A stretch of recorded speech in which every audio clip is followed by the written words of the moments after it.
Здравейте на всички! Дойде ред да покажа и тиганите. Сложила съм ги тук. Това е най-малкият тиган, това е среден тиган и най-голям. Този капак става освен за най-големия, той става и за средния тиган. Тиганите идват по този начин, без дръжки. Аз тук я държа в ръка, сега ще покажа как се слага. Което ги прави удобни да се слагат в съдомиална машина и също така без капака. Информация капака да може да се слага в фурна, тъй като тук е като силиконов кант и аз няма да рискувам за фурна, но ето така спокойно мога да го използвам като това, така може да се ползва в фурна.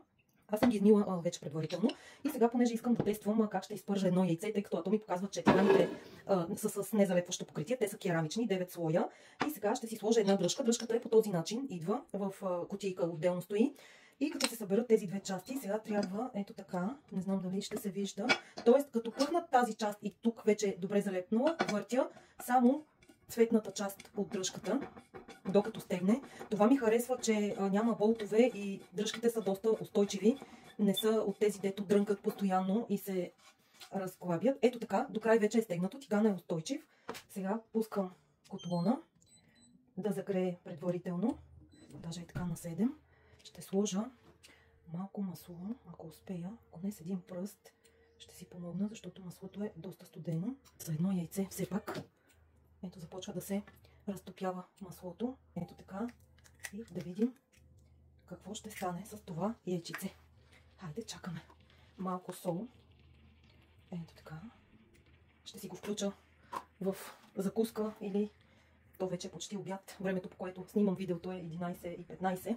Ето, става белтъка. Но да видим. Хайде, печи се яйчице мило. Добре. Изобщо не се усеща. Много лесно минава, влиза шпатулата отдолу. Да видим. Ще е така. Айде. Започва. Има движение в яйцето. Трябва да се парзаля. И на тази страна се парзаля. Значи това е върха просто. Щом яйце не залепва, и друго няма да залепи.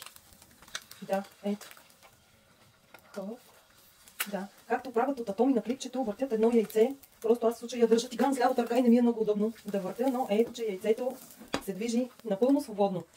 Това е. Тиганите работят безпогрешно просто. Въобще не се е залепило.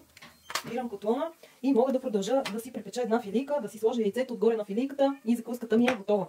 Хубав и успешен ден от мен!